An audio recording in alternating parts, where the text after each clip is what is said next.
இன்றைக்கி பூரி மசாலா செய்ய போகிறேன். அதுக்கு உருளைக்கிழங்கு 5-6 எடுத்துருக்கிறேன். இது கழுவி சுத்தம் பண்ணி குக்கரில் போட்டு 4-5 விசில் விட்டுக்கலாம். 4 விசில் விட்டதுக்கப்புறம் எப்படி செய்யணும்னு காமிக்கிறேன். உருளைக்கிழங்கு பார்த்திங்கன்னா 4-5 விசில் விட்டு வேவிச்சு தோல் உரித்து இப்படி மசித்து வச்சுக்கோங்க. உருளைக்கிழங்கு மசாலாவுக்கு தேவையான பொருள் பார்த்திங்கன்னா 2 பெரிய வெங்காயம், 2 பச்சை மிளகா, கொஞ்சம் கருவேப்பிலை, இஞ்சி பூண்டு கொஞ்சம் தட்டி வச்சுருக்கிறேன், 1 ஸ்பூன் மிளகாத்தூள், கொஞ்சம் பொரிக்கடலை ஒரு 2-3 ஸ்பூன் எடுத்து இதை அரைச்சி ஊற்றிக்கலாம். இதெல்லாம் தாளித்து விட்டு அது கடைசி அரைச்சி ஊற்றிக்கலாம். எப்படி செய்யணும்னு காமிக்கிறேன்.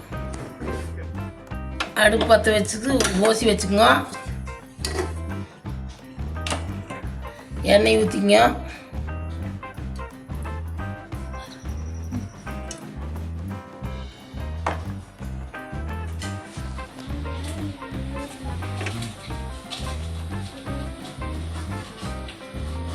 எண்ணெய் காயிட்டு தாளிக்கிறதுக்கு பார்த்தீங்கன்னா கடுகு வேண்டாம், சோம்பு சேர்த்திங்க. எண்ணெய் காஞ்சிருச்சு, இவ்வளோ சோம்பு சேர்த்திங்க. சோம்பு ஓட்டிட்டு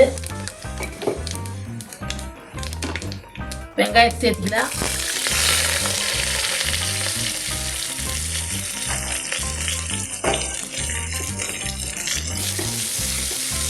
வெங்காயம் நல்லா வதங்கிட்டு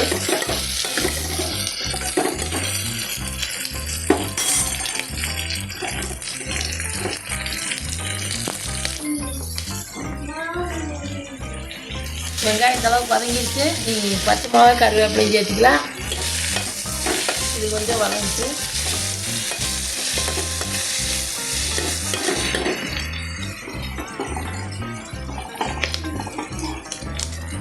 இஞ்சி பூண்டு சேர்த்துக்கலாம்.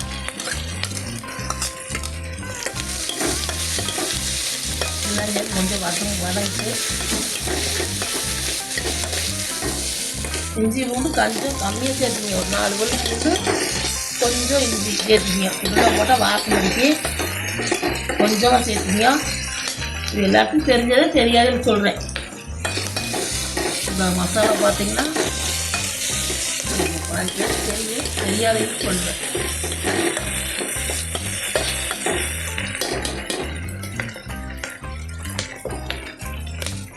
மிளகாத்தூள் சேர்த்துக்கலாம். பச்சை வாசனமாக வதக்கிக்கலாம்.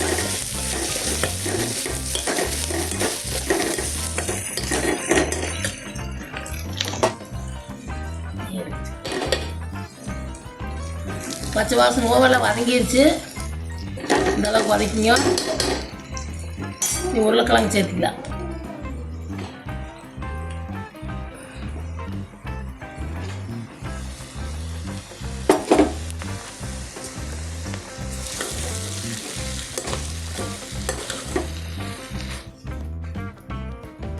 கொஞ்சம் மஞ்சத்தூள் சேர்த்துக்கலாம், 1/2 ஸ்பூனு.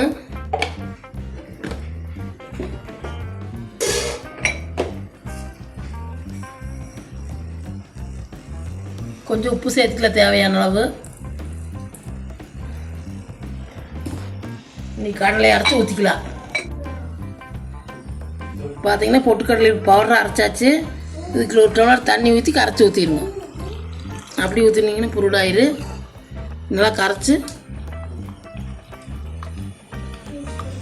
அப்புறம் மசாலாக்கள் சேர்த்துக்கலாம்.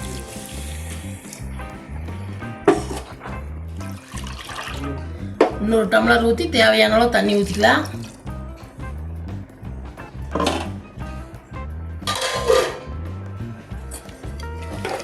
இதெல்லாம் கலக்கி விட்டுக்கலாம்.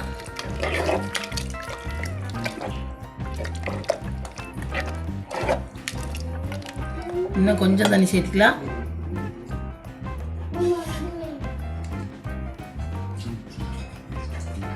இன்னொரு டம்ளர் தண்ணி சேர்த்துக்கிங்க.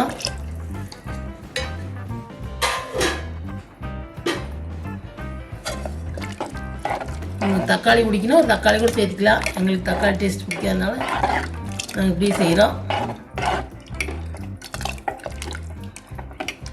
எல்லாம் சேர்த்து கலக்கி விட்டு ஒரு கொதிக்கிட்டு அப்புறம் காமிக்கிறேன்.